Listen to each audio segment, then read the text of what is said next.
আপনি সুস্থ আছেন বলছেন আলহামদুলিল্লাহ শেষ। আসলে আলহামদুলিল্লাহ বলেই কি আমাদের কাজ শেষ? না রে ভাই, না। আপনি সুস্থ আছেন, আপনার তো উচিত ছিল আল্লাহ সুবহানাহু ওয়া তাআলার কুদরতি পায়ে লম্বা সিজদা ঠেকিয়ে 2 রাকাত নামাজ পড়ে মালিকের শুকরিয়া আদায় করা। মালিক, আপনি এখন পর্যন্ত আমাকে সুস্থতা রেখেছেন। মালিক, আপনি এখন পর্যন্ত আমাকে সুস্থ সবল জীবন যাপন করার তৌফিক দিয়েছেন। মালিক, পৃথিবীতে এমন বহু মানুষ আছে যাদেরকে আপনি এখন পর্যন্ত হাসপাতালের বেডে ফেলে রেখেছেন। এমন মানুষ আছে, আপনি মহিপালে যান, মানুষের দ্বারে দ্বারে হাত পেতে পেতে খাচ্ছে।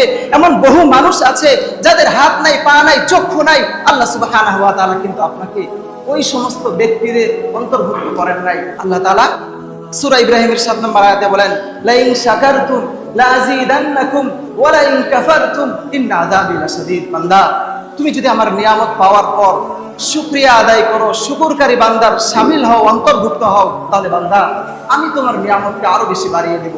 আর যদি তুমি অকৃতজ্ঞ হও, আমার নিয়ামতের শুকরিয়া কদর যদি তুমি না করো, তোমার নিয়ামত তো আমি ছিনাই নিবই, তার সাথে তোমাকে ইন্না আযাবি লাশাদীদ, কঠিন আযাবের সম্মুখীন আমি রব তোমাকে করব।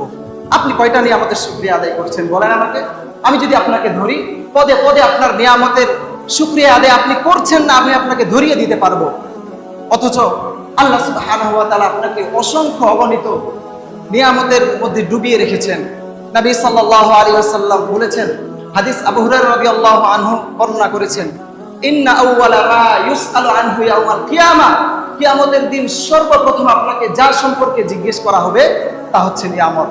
ইয়ানিল আবদা মিনান নাঈম, আপনাকে নিয়ামত সম্পর্কে জিজ্ঞেস করা হবে। আল্লাহ সুবহানাহু ওয়া তাআলা আপনাকে কাছে ডাকবেন, কাছে ডেকে বলবেন, আলাম নুসিহা লাকা জিসমাকা, বান্দা আমি কি তোমাকে দুনিয়াতে সুস্থ রাখিনি? ওয়ালাম নুরউইয়াকা মিনাল মাইল বারিদ, আমি কি তোমাকে দুনিয়াতে ঠান্ডা পানি, নিরাপদ পানি পান করাইনি? আল্লাহ সুবহানাহু ওয়া তাআলা আপনাকে কাছে ডেকে এভাবে জিজ্ঞেস করবেন, আপনি তখন কি বলবেন? আপনি কয়টা নিয়ামতের শুকরিয়া আদায় করেছেন? কয়টা নিয়ামতের কদর আপনি করেছেন? এখন হয়তো অনেকেই বলতে পারেন যে হ্যাঁ, আমরা তো নিয়ামতের শুকরিয়া আদায় করি, খেলাম আলহামদুলিল্লাহ, হ্যাঁ সারাদিন ইনকাম করলাম আলহামদুলিল্লাহ। মানে আলহামদুলিল্লাহ বলেই যে আমাদের নিয়ামত শেষ, অধিকাংশ মানুষ আমরা এটাই মনে করি। আসলে কি তাই? আসলে তা নয় ভাই। আলহামদুলিল্লাহ বলে আমাদের নিয়ামতের শুকরিয়া আদায় করা কখনোই শেষ হবে না। আপনি যদি আপনার বিবিকে একটা বড় মাছ এনে হাতে ধরাই দেন, আপনার বিবি যদি সেই মাছটা না কুটে না কাটে সোজা নিয়ে যদি ফ্রিজে ঢুকায় রাখে, আচ্ছা বলেন তো সেই মাছের কি হক আদায় করা হবে?